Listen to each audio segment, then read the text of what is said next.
Hello friends, good morning. Welcome to our channel Target with Lallan Sharma. Today we will discuss about wave optics. Newton के अनुसार जो light रे चलती है वो पार्टिकल के रूप में चलती है। फिर एक दूसरे आते हैं हाइगेंस। इनके अनुसार जो लाइट चलती है वो वेव के रूप में चलती है। तो इन्हीं दोनों के बीच विवाद चल रहा था। इन दोनों के बीच विवाद को बाद में एक फोकाल्ट नामक साइंटिस्ट आते हैं। बाय एक्सपेरिमेंट उन्होंने लास्ट में जो है हाइगेंस के वेव थ्योरी को करेक्ट कर देते हैं। तो आइए देखते हैं क्वालिटी ऑफ कंसेप्ट।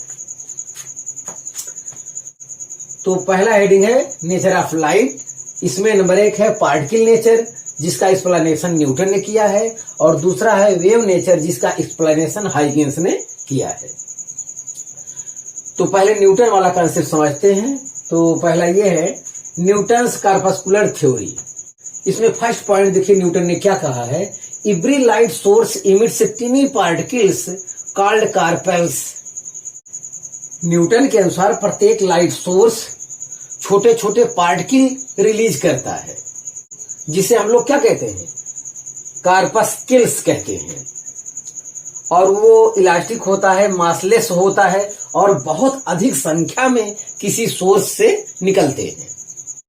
दूसरा पॉइंट क्लियर किया जाए, corpuscles travels in straight line. Corpuscles travels with different speed in different medium.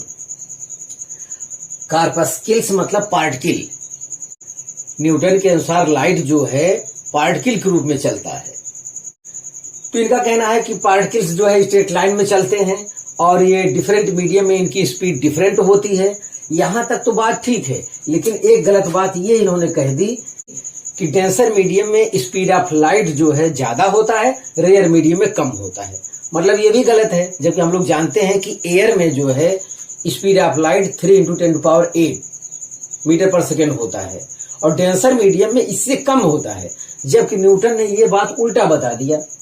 तीसरा पॉइंट ये कह रहे हैं different colour of light have different shape and size of corpuscles. मतलब नेचर में जो डिफरेंट कलर पाए जाते हैं वो पार्टिकल्स के डिफरेंट शेप एंड साइज के कारण पाए जाते हैं, ये न्यूटन ने कहा। कार्पस्किल्स जो है ये पार्टिकल आप समझिए, उसका नाम उन्होंने रखा है। तो नेचर में जो कलर पाया जाता है, इनका कहना है कि पार्टिकल के शेप एंड साइज के अलग अलग होने की वजह से डिफरेंट कलर होता है। और चौथा पॉइंट इसे ले सकते हैं, when the corpuscles falls on the retina of the eye then we see the object। मतलब हमारी आंख की रेटिना पर जब पार्टिकल पड़ते हैं किसी ऑब्जेक्ट से रिफ्लेक्ट होके, तब हमें वो ऑब्जेक्ट दिखाई पड़ता है, ये न्यूटन ने कहा है। और इस थ्योरी की सहायता से हम लोग रिफ्रैक्शन और रिफ्लेक्शन का एक्सप्लेनेशन कर पाते हैं।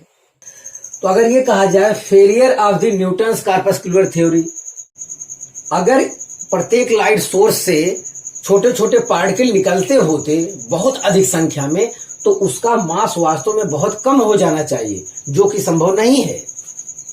और दूसरे पॉइंट में इनका जो फेलियर है, ये बताए कि पार्टिकल जो है स्ट्रेट लाइन में चलता है।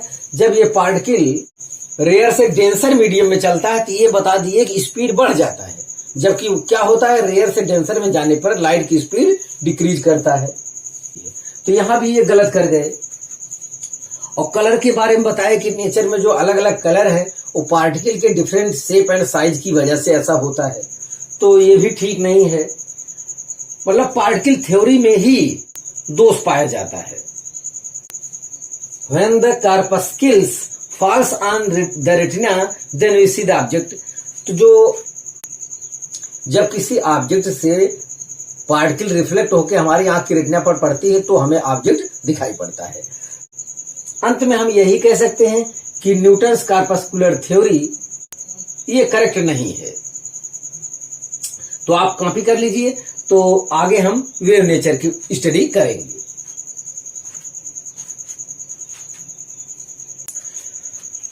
हाँ विद्यार्थी, आगे देखा जाए हाइगेंस वेव थ्योरी। तो हाइगेंस के अनुसार लाइट जो है वेव के रूप में चलता है। तो इन्होंने अपना एक कॉन्सेप्ट दिया, उसको देखा जाए। Light is a mechanical wave. Huygens ने कहा कि लाइट मैकेनिकल वेव है। मैकेनिकल वेव का मतलब है यहां पे मीडियम की आवश्यकता होगी, यहां पर मीडियम की आवश्यकता होगी। अब जब सन से लाइट चलता है तो शुरुआत में वहां मीडियम नहीं है। मीडियम तो केवल अर्थ के सरफेस से 60-70 किलोमीटर की ऊंचाई तक है, उसके बाद एयर नहीं है, फिर भी लाइट आ रहा है। तो यहां पर जो है हाइगेंस ने गलती किया है। और मैकेनिकल वेव का मतलब होता है कि वेव के चलने के लिए मीडियम की आवश्यकता होगी। तो यहां से इनका भी एरर पता चलता है। दूसरे पॉइंट में हाइगेंस ने मीडियम के बारे में चर्चा किया। According to Huygens ether is spread everywhere. तो जो इन्होंने मीडियम की बात बताई, वो बताया कि नेचर में एक मीडियम है ईथर, वो फैला हुआ है। Yes, according to Huygens ether is spread everywhere. Ether theory is very dilute and highly elastic medium. जब मीडियम के बारे में हाइगेंस से पूछा गया तो उन्होंने एक सर्वव्यापी मीडियम ईथर की कल्पना की। यस, तो वही ईथर है ये, और ये इनकरेक्ट थ्योरी है, ध्यान दिया जाए। फिर तीसरे स्टेप में इन्होंने बताया कि light wave travels with different speed in different medium. ये भी वही बात कह रहे थे जो न्यूटन ने कहा है कार्पस्कुलर थ्योरी में, लेकिन वहां पर गलत था, यहां पे सही है। हाइगेंस ने बताया कि रेयर मीडियम में स्पीड ऑफ लाइट ज्यादा होती है, जबकि डेंसर मीडियम में स्पीड ऑफ लाइट कम होती है। तो यहां पर इन्होंने करेक्ट बताया, इसीलिए मैं लिख दिया हूं यहां पे VA is greater than VW। मतलब एयर में स्पीड ऑफ लाइट ज्यादा होती है और वाटर में कम होती है। चौथा इन्होंने बताया कि different colour of light have different wavelength. मतलब नेचर में जो अलग अलग कलर पाए जाते हैं वे वेवलेंथ के डिफरेंट होने की वजह से ऐसा है। पांचवा पॉइंट क्लियर किया जाए। When waves falls on retina of the eye, then we see object। जैसे वहां पार्टिकल के बारे में न्यूटन ने कहा था, ये चीज वही बात इन्होंने कह दी वेव के बारे में, कि जब किसी ऑब्जेक्ट से रिफ्लेक्ट होकर हमारे आंख की रेटिना पर वेव पड़ेगा तो हमें वो ऑब्जेक्ट दिखाई पड़ेगा। तो यही इतना कॉन्सेप्ट जो है हाइगेंस ने बताया।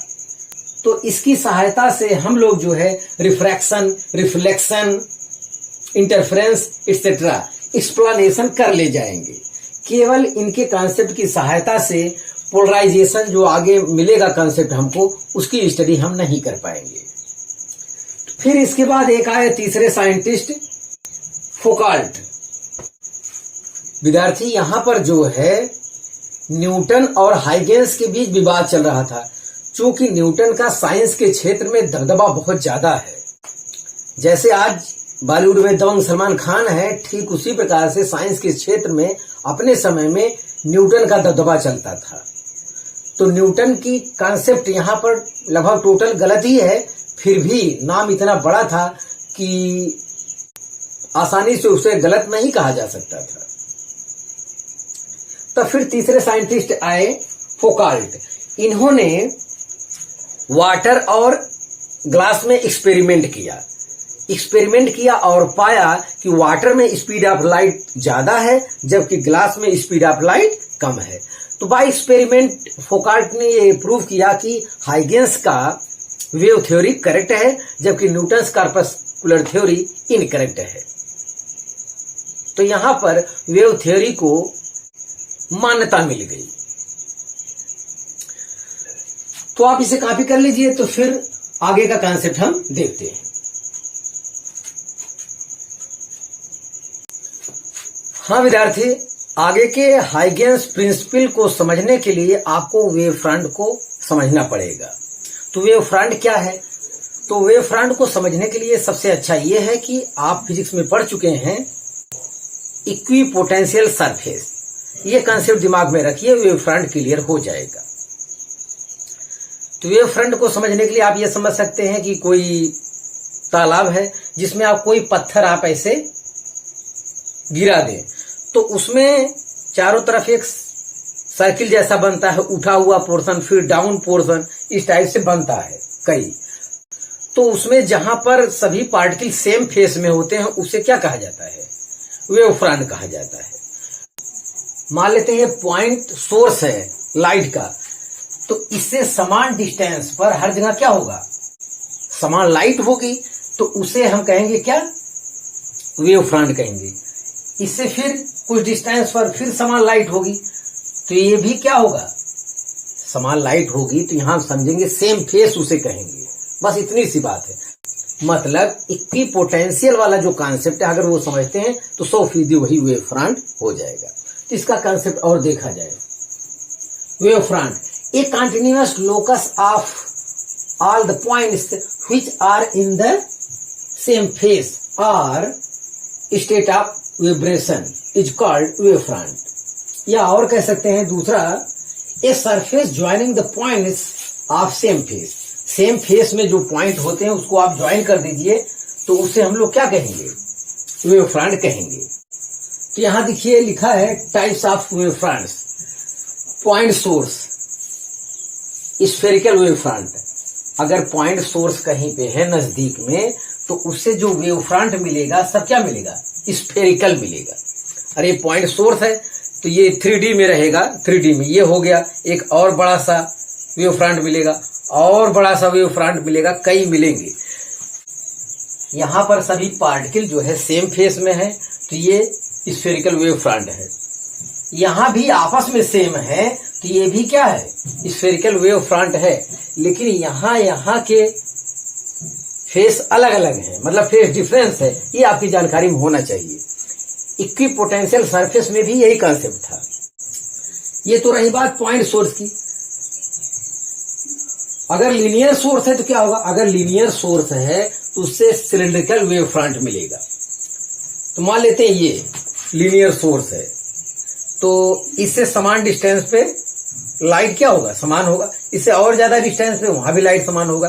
तो इस अगर लीनियर सोर्स है कोई, इससे जो वेव फ्रंट हमको मिल रहा है वो सभी क्या होंगे? सिलिंड्रिकल होंगे। सिलिंड्रिकल वेव फ्रंट मिलता है किससे? लाइन सोर्स से। यस। तीसरा और अंतिम है प्लेन सोर्स और पॉइंट सोर्स एट इनफाइनाइट। मतलब विद्यार्थी या तो प्लेन सोर्स हो, प्लेन सोर्स कोई ऐसा हो, उससे जो लाइट चलेगा वो भी सब क्या होगा? पैरेलल होगा।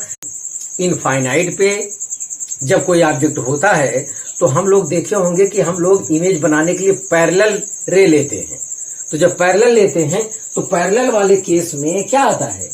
वहां पे जो वेव फ्रंट होता है उसे हम लोग कहते हैं प्लेनर वेव फ्रंट। ध्यान दें।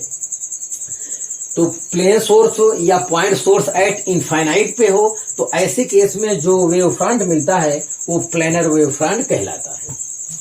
तो आगे का कांसेप्ट समझने के लिए हमें वेव फ्रंट को समझना बहुत जरूरी था, जो कि हो चुका है।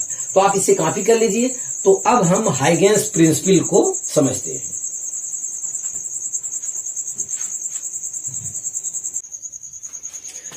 हाँ विद्यार्थी, आइए देखते हैं हाइगेंस प्रिंसिपल।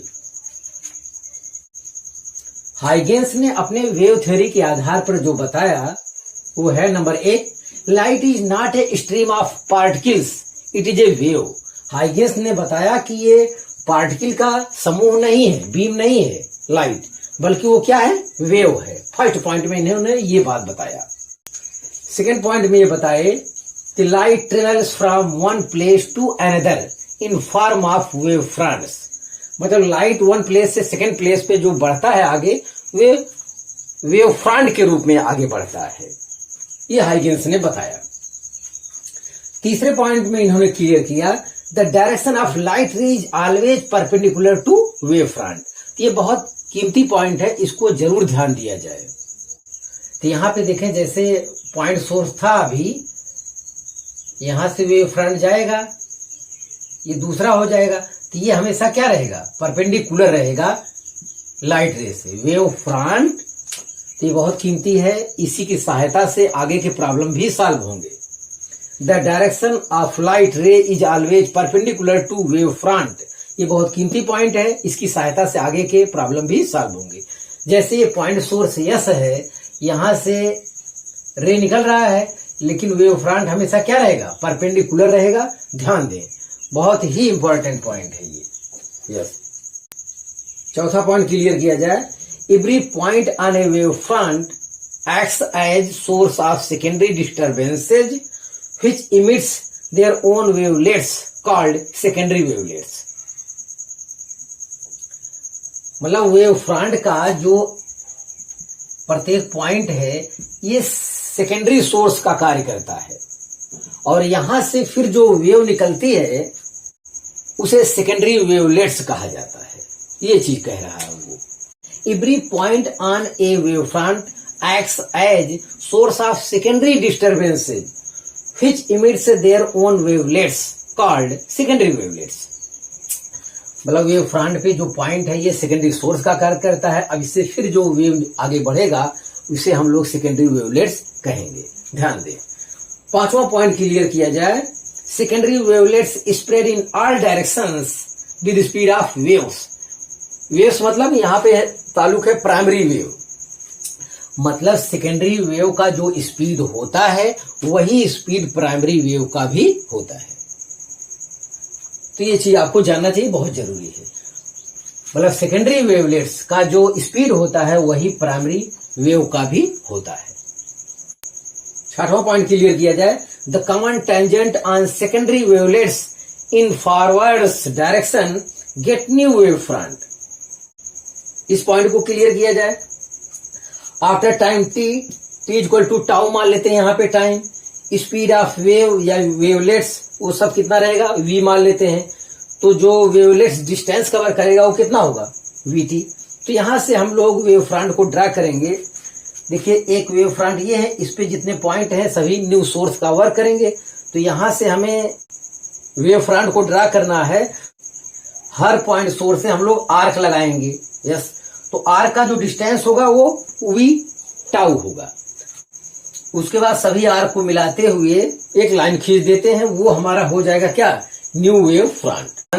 जो पॉइंट है सोर्स ऑफ सेकेंडरी डिस्टरबेंस है, और जो ये देखिए क्या है, ये है सेकेंडरी वेवलेट्स, और जो टेंजेंट खींचने के बाद आपको प्राप्त हुआ है वो है न्यू वेव फ्रंट। तो 6 पॉइंट में यही बात कह रहा है। ये कैसे खींचा जाता है, खींचने के बाद की ये स्थिति है। The common tangent on secondary wavelets in forwards direction get new wave front. तो हाइगेंस प्रिंसिपल में यही 6 पॉइंट है विद्यार्थी, आप इसे कॉपी कर लीजिए। अब इससे रिलेटेड न्यूमेरिकल को हम सॉल्व करेंगे।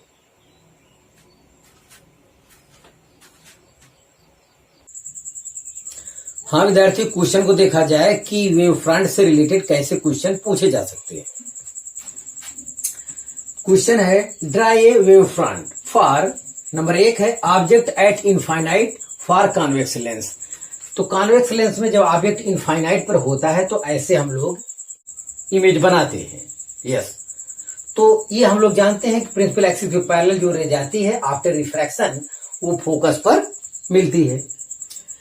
तो रिफ्रैक्शन से बिफोर जो वेव फ्रंट होगा वो क्या होगा, प्लेनर वेव फ्रंट होगा। ये चीज आपको जानना है। ये देखिए क्या होगा, प्लेनर वेव फ्रंट होगा। यहां पे देखिए हमेशा क्या होता है, वेव फ्रंट वेव के डायरेक्शन के क्या होता है, परपेंडिकुलर होता है। ये चीज आपको ध्यान में रखना है। हर जगह क्या होगा, परपेंडिकुलर होगा। देखिए यहां परपेंडिकुलर है, यहां परपेंडिकुलर है, हर जगह क्या होगा, वो परपेंडिकुलर होना चाहिए।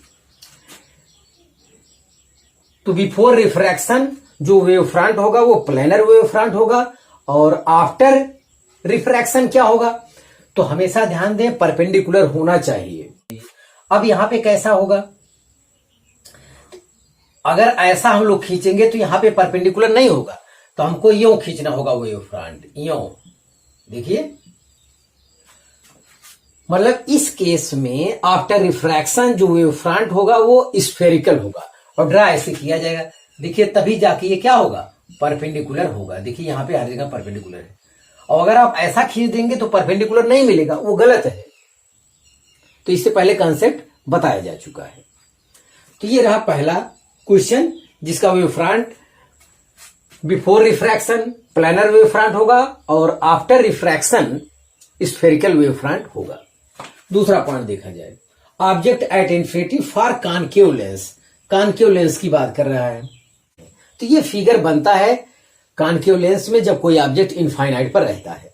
तो यहां भी रिफ्रैक्शन से पहले जो है वेव फ्रंट जो होगा वो प्लेनर वेव फ्रंट होगा, और ये हर जगह क्या होता है, परपेंडिकुलर होता है। ये चीज ध्यान देना है, परपेंडिकुलर रहेगा हर जगह। ये हो गया।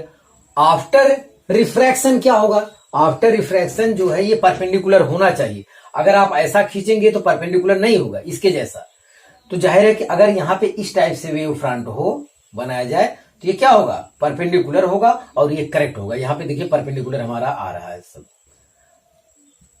वेव की डायरेक्शन की क्या हो रहा है, परपेंडिकुलर हो रहा है वेव फ्रंट। तो ये वेव फ्रंट करेक्ट है। तो यहां भी before refraction planar wave front बनता है, after refraction spherical wave front बनता है। लेकिन अगर फिगर बनाने की बात हो तो ये इसका यहाँ पे थोड़ा सा शेप उल्टा होता है। ये चीज ध्यान देना है, क्योंकि वेव फ्रंट वेव के डायरेक्शन के परपेंडिकुलर होना चाहिए। यस। और अगर यही कॉन्सेप्ट हम मिरर के लिए लेते हैं तो वहां पे रिफ्लेक्शन आएगा, लेकिन आपको खींचते समय ध्यान देना है कि परपेंडिकुलर होना चाहिए। ये गलती नहीं करेंगे आप। मान लेते हैं अगर ये प्रिज्म होता तो क्या होता है, प्रिज्म में इस टाइप से खींचा जाता है। देखिए यहां पे हमेशा क्या होता है, पैरेलल ही रहेगा, हमेशा पैरेलल रहेगा। तो रिफ्रैक्शन के पहले रिफ्रैक्शन के बाद हर जगह आपको प्लेनर वेव फ्रंट ही मिलेगा। हर जगह वेव फ्रंट क्या मिलेगा, प्लेनर वेव फ्रंट ही मिलेगा। रिफ्रैक्शन के पहले रिफ्रैक्शन के बाद दोनों दशाओं में आपको प्लेनर वेव फ्रंट यहां पे मिलेगा। तो इस टाइप से यहां पे प्रॉब्लम बन सकता है जिसका आप सलूशन आसानी से कर पाएंगे। तो हाँ विद्यार्थी, आप इसे कॉपी कर लीजिए। आज बस इतना ही। आप मेहनत से पढ़ाई करते रहें। All the very best.